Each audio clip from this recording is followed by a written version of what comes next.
Hello everyone. आज बात करेंगे हम life after spine surgery. Spine surgery के बाद पेशेंट में क्या प्रॉब्लम आती है, क्या वो फुली रिकवर कर जाते हैं या उनमें कोई डेफिसिट रह जाता है, या फिर उनको हमेशा बेड बाउंड रह जाते हैं, या फिर वो चलते फिरते रहते हैं लेकिन कुछ वीकनेस रहती है और पेन होता रहता है। ये सब चीजें डिस्कस करेंगे हम शॉर्ट में। जैसे स्पाइन सर्जरी में अगर मान लीजिए किसी को हैवी इंजरी हो गई, हाई वेलोसिटी इंजरी हो गई और उसकी नस पूरी डैमेज हो गई है और उसको वीकनेस हो गई, चाहे वो अपर लिम्ब की वीकनेस हो, लोअर लिम्ब की वीकनेस हो, या फिर दोनों वीकनेस हो गई, क्वाड्रिप्लेजिया हो गया, चारों हाथ पैर नहीं चल रहे, तो अगर नस में बहुत ज्यादा स्वेलिंग है, चोट है और हमने सर्जरी जल्दी की है तो पॉसिबिलिटी है कि कुछ इंप्रूवमेंट हो सकता है पेशेंट में।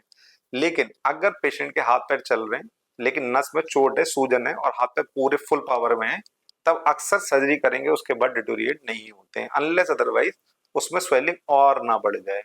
एक तो ये बात हो गई। दूसरी, अगर मान लीजिए किसी की रीढ़ की हड्डी में, नीचे वाली रीढ़ की हड्डी में चोट लग गई और उसके दोनों हाथ पैर पैर नीचे का खराब हो गए और हमने उसको ऑपरेट किया, तो ऑपरेट करने के बाद भी पेशेंट को ये बताना होता है कि हो सकता है आपके पैर फिर भी ना चले ऑपरेट करने के बाद, लेकिन फिर क्यों कराना है ऑपरेट जब पैर नहीं चल रहे, ये भी क्वेश्चन होता है। तो इसका आंसर ये है कि पेशेंट को अगर हम ऑपरेट नहीं करेंगे और रीढ़ की हड्डी टूटी हुई है तब भी पेशेंट को पेन बहुत ज्यादा होगा, उसको केयर नहीं कर सकते, उसको मोबिलाइज नहीं कर सकते, वो टॉयलेट नहीं सक सकता, ये सब चीजें प्रॉब्लम आएंगी। लेकिन अगर हमने स्पाइन को फिक्स कर दिया तो पेन खत्म हो जाएगा। हो सकता है अगर अनलकी पेशेंट है तो उसमें वीकनेस इंप्रूव ना हो, लेकिन कुछ कुछ पेशेंट में अगर अल्ट्रा अर्ली सर्जरी करते हैं, ultra early surgery concept India में है, मतलब फॉरेन कंट्री में भी है, कि अगर पेशेंट 24 घंटे के अंदर आ जाए और हम उसकी सारी इन्वेस्टिगेट सब कुछ करा लें और आइडेंटिफाई कर लें, जितनी जल्दी हम स्पाइन सर्जरी करें तो उसमें इंप्रूवमेंट के चांसेस ज्यादा होते हैं। अगर कोई डैमेज बहुत ज्यादा हो गई नस तो ऑब्वियसली नहीं होगी इंप्रूव, लेकिन अगर उसमें चांसेस हैं तो अल्ट्रा अर्ली सर्जरी करने पे ज्यादा बेनिफिट होता है पेशेंट को। अगर 1% चांस है तो वो 5 to 6% इंक्रीज कर सकता है। ये सब चीज होती है स्पाइन सर्जरी में। दूसरा, स्पाइन सर्जरी के बाद मान लीजिए कोई पेशेंट चलता फिरता आया और उसको सिर्फ बैक पेन था, जिसमें हमने देखा रीढ़ की हड्डी आगे की तरफ बढ़ी हुई है, हम इसको एडजस्ट करके पूरा स्क्रू डाल के सही कर देते हैं, तो क्या पेशेंट का पेन खत्म हो जाता है लेकिन उसको दोबारा करानी पड़ती है सर्जरी। तो दो तरीके की सर्जरी होती है कि हम स्पाइन में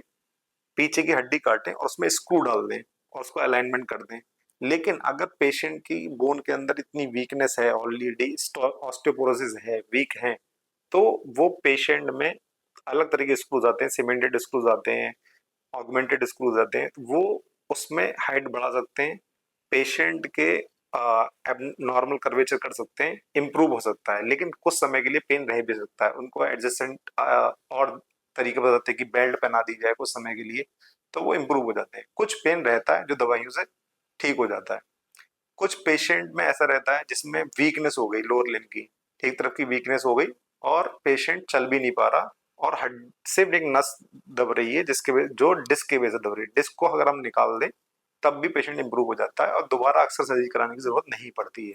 लेकिन अगर कोई पेशेंट रिपीटेडली ट्रॉमा हो रहा है, किसी को रिपीटेडली ट्रॉमा हो रहा है, उसकी हैबिट वही है, उसका वर्क वही है,